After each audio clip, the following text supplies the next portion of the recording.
apuren la implementación del software, apuren tal cosa, en función de los hallazgos que él había establecido como informe número 1, si se quiere.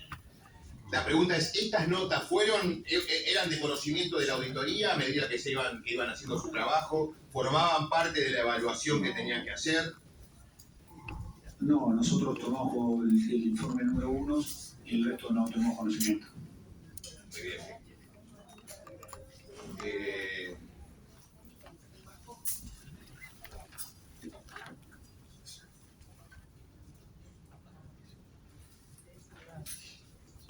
Doctor Bevedia, el estatuto de la obra, que estuvo vigente hasta el 2021, sí, decía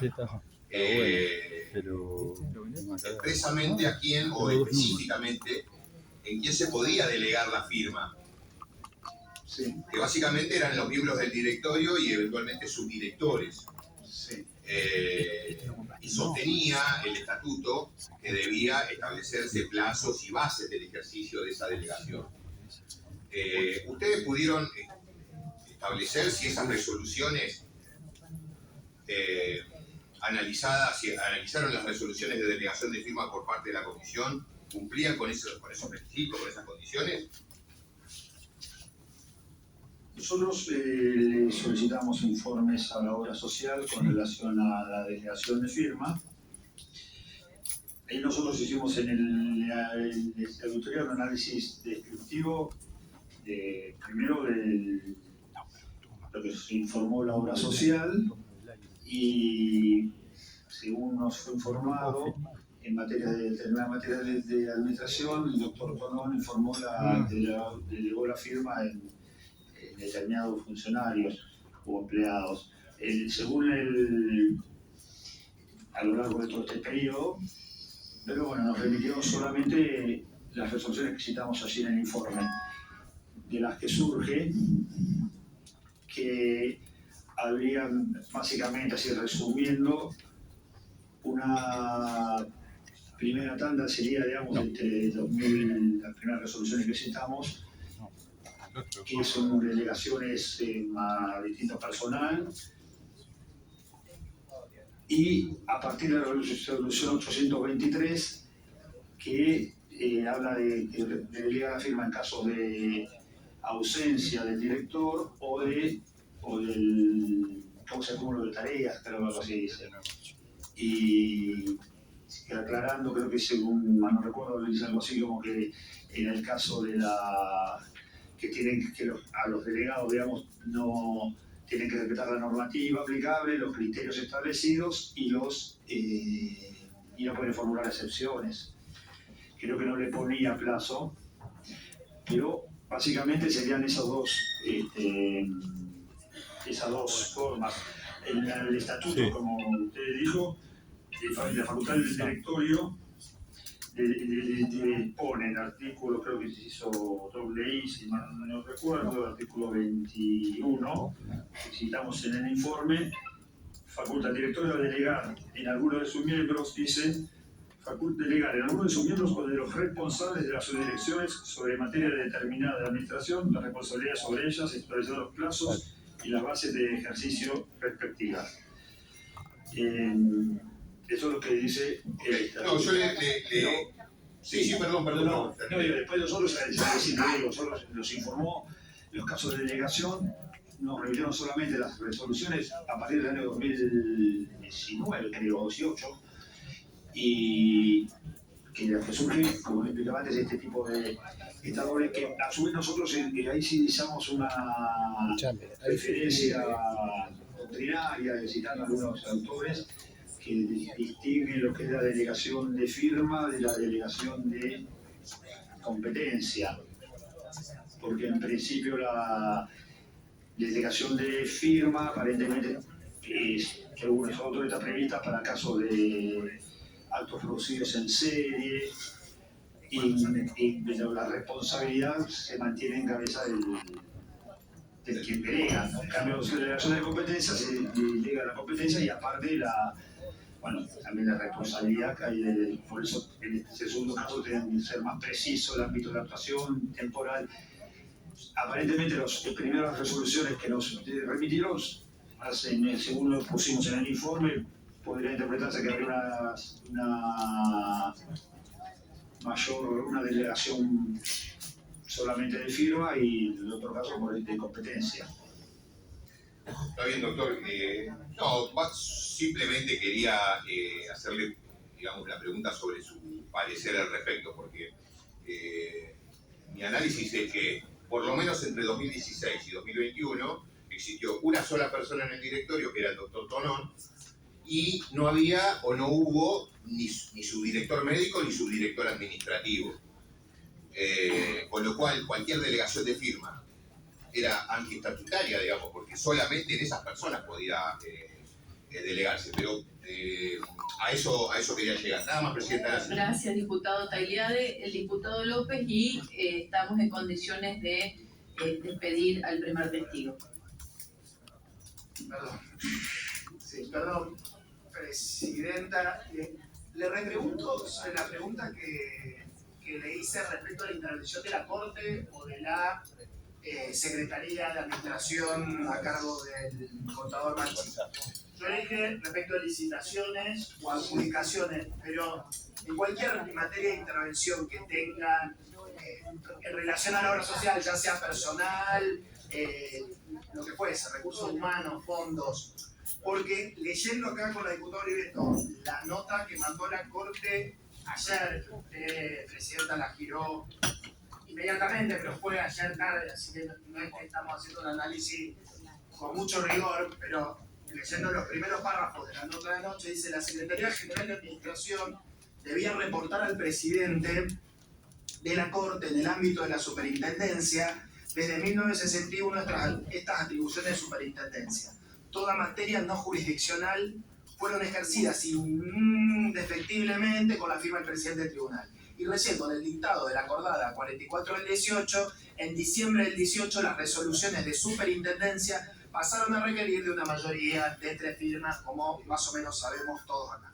Así, la presidencia de la Corte, el párrafo que sigue, en la segunda carilla, el tercer carilla, así, la presidencia de la Corte en el periodo anterior al dictado de la acordada 44 de 18, dictó resoluciones vinculadas a la obra social que comprendieron aspectos tan variados y heterogéneos como la contratación del doctor Tonón para desempeñarse en la obra social, la adjudicación del servicio de asistencia médica, emergencias, urgencias y consultas domiciliarias a la empresa médica integral en 2007 y en 2019, la contratación de insumos, la designación de representantes de la obra social en el interior del país, la designación del personal y el pago de las extras.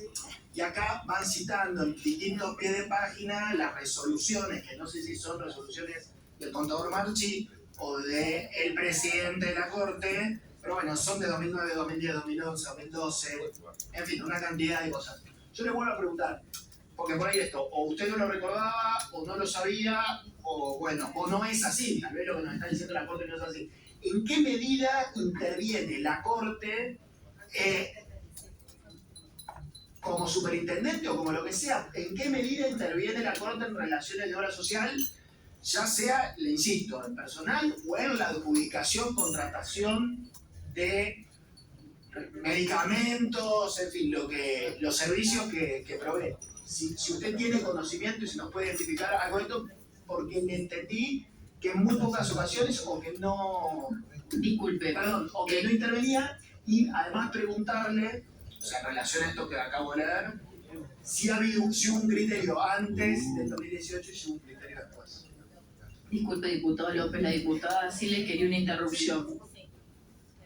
Gracias, Presidenta, y gracias, diputado. Solamente porque a veces pasa que por ahí no nos entendemos, estamos repitiendo las preguntas que se hicieron y que ya se respondieron. Solo para aclarar y tal vez una propuesta a los fines probatorios también.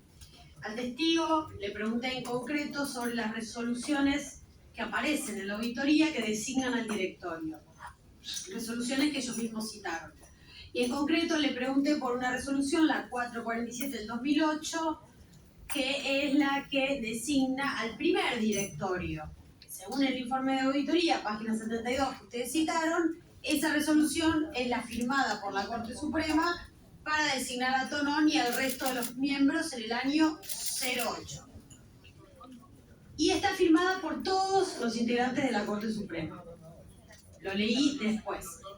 Por eso solicito, Presidenta, que sea incorporada como prueba la resolución 447/08, que es la que inicia el proceso de designación por parte de la Corte Suprema en pleno en el año 2008, y también solicito que se incorpore la resolución 3467 del 2013, que es la que firma la Corte Suprema en pleno, pasando a planta permanente a gran parte de la obra, del personal de la obra social, entre ellos al doctor Tonón, también firmada por la totalidad de los miembros de la Corte.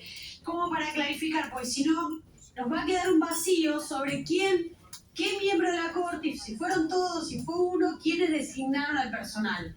En estos dos actos administrativos queda claro que fue la Corte Suprema en pleno, en el ejercicio de sus facultades estatutarias, la que designó a los miembros del tribunal, a los miembros de la Corte Suprema, acorde lo dice el estatuto, a los miembros de la obra social. Entonces, tenemos dos actos administrativos, uno inicial y uno final, que designan el primero a la totalidad del directorio. Después el directorio fue quedando vacante a lo largo del tiempo.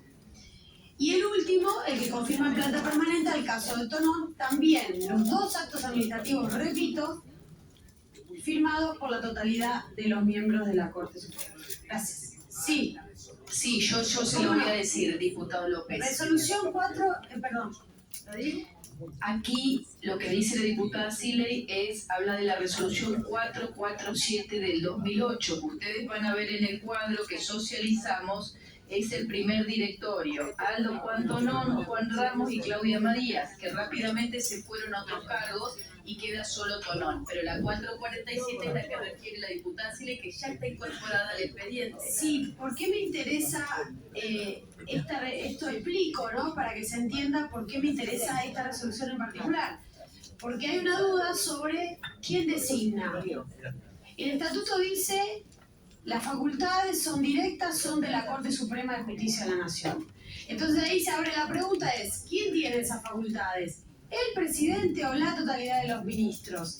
A lo largo de la historia vamos a haber analizado de estos 13 años y hasta la actualidad, esas facultades fueron ejercidas arbitrariamente, a veces por el presidente de la Corte y a veces por la totalidad de los ministros. En pleno. Cuando se designó al directorio de la obra social en el año 2008, lo hizo la Corte en pleno.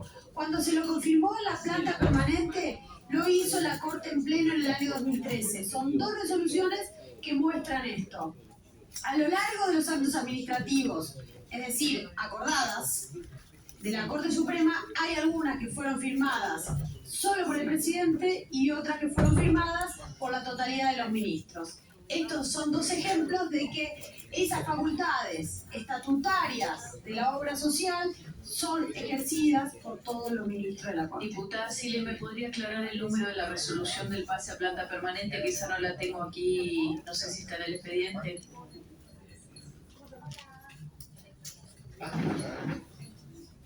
Esa es la resolución 3467/2013, también firmada por todos los ministros.